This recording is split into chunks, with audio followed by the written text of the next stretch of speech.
This is Real News Media TV, coverage you can trust. Please like, share, subscribe, and hit the notification bell. Select all for daily news updates. Jamaica under tropical storm watch as Grace approaches. A tropical storm watch remains in effect for Jamaica as the tropical depression Grace prepares to move closer to the island. This means that tropical storm conditions pose a possible threat to Jamaica within 48 hours. Widespread showers and thunderstorms associated with tropical depression Grace will affect Jamaica starting late tonight and continuing through the day on Tuesday, the Meteorological Service of Jamaica reported. Rainfall amounts could reach 100 to 150 millimeters, generating flash floods and possible landslides, the Met Office stated.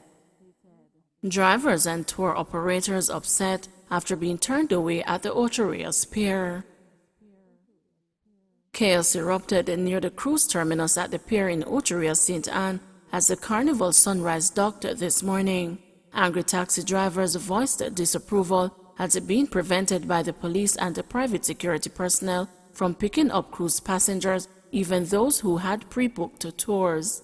The cops and private security personnel reportedly turned away a woman and her son who were to be picked up by the son's father. One small tour operator who arrived to pick up guests from the cruise ship received a rude awakening, as just as he was greeting them, security personnel rushed between the parties and turned them away. Jake, who operates Jake's Tours in Ocho Rios, was close to tears as he related the incident. "My driver is totally protocol compliant. I even spent $8,000 to do a COVID test this morning and it's negative, so I could be here to meet them," he said. Other persons were similarly upset.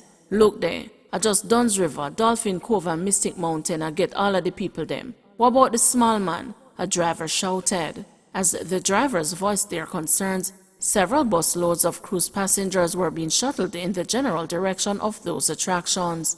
Meanwhile, craft traders at the Ocho Rios Craft Market, which is up the road from the Ocho Rios Pier, sat for hours staring at their goods with no tourists in sight. "We're getting nobody at all from the cruise ship," Director Donovan Richards complained. Police searching for suspects in shooting death of teen on Gore Terrace. The St. Andrews Central Police are searching for suspects in the fatal shooting of a 17-year-old boy on the weekend. DeMarco Levy was killed during a robbery on Gore Terrace. It's reported that about 1 o'clock Saturday afternoon, DeMarco and another teenager went to Gore Terrace to sell a phone he advertised online for sale. They met with two men who pulled guns and proceeded to rob them. DeMarco died after being shot in the chest. Prisoner visits suspended island-wide due to rising COVID cases. The public is being advised that due to the increase in COVID-19 cases, prisoner visits island-wide have been restricted with immediate effect. Relatives of inmates who wish to drop off necessities should make contact with the police station in order to make the necessary arrangements, the police high command stated in a release.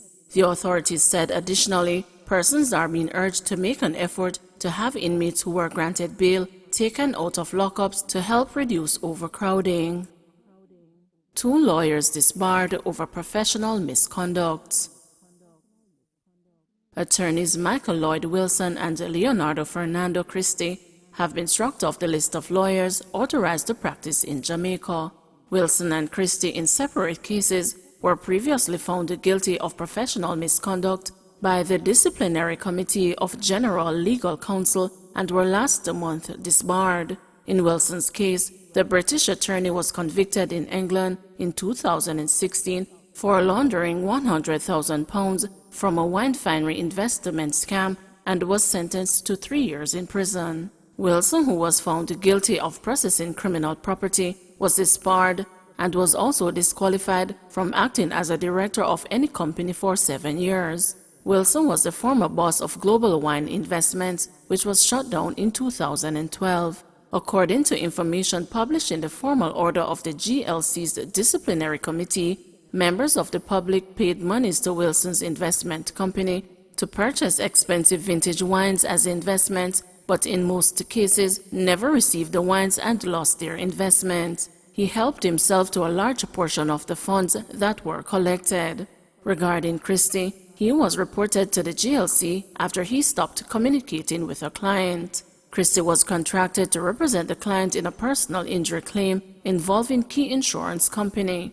The client, who reportedly suffered injuries in a motor vehicle accident in 2015, handed over all the original documents in July 2017 to Christie to support the personal injury claim. It was further outlined that the client was in communication with Christie up until November 21, 2019. Since that time, several efforts by the client to contact Christie were unsuccessful. Trade union leader urges public sector workers to get vaccinated. President of the Jamaica Confederation of Trade Unions, Helen Davis White, has expressed disappointment with the low COVID-19 vaccination rate among public sector workers. Mrs. Davis White has warned that the government has the authority to impose a mandatory vaccination for its employees under the public health regulations. Just as what happens with the other vaccines, our children have to take these other vaccines in order to enter schools. She is hoping, however, that the government will not resort to enforcement under the public health regulation, but is urging those who have not yet been vaccinated to do so. Residents block Sav to Grange Hill Road. The main road from Savannah Lamar to Grange Hill in Westmoreland was today blocked as irate residents protest its poor condition. The road falls in the constituencies of Independent Member of Parliament George Wright and the first-timer Moreland Wilson. Wright said some $60 million has been allocated to fix the road, and Wilson confirmed repair plans on his side. Motorist held in escape bid after crashing with police vehicle. A motorist was apprehended after he crashed into a marked police vehicle and attempted to escape from the scene late on Saturday night. Reports are that about midnight, the driver of a white Nissan AD wagon motor car was heading from the direction of Spanish Town along Washington Boulevard in St. Andrew when the incident occurred. Information is that a police vehicle was traveling along Washington Boulevard from the direction of Malines Road, and the driver attempted to turn onto Duhaney Drive, heading towards the Duhaney Park Police Station. The two vehicles collided at the traffic lights at the Duhaney Drive and the Corville Gardens intersection.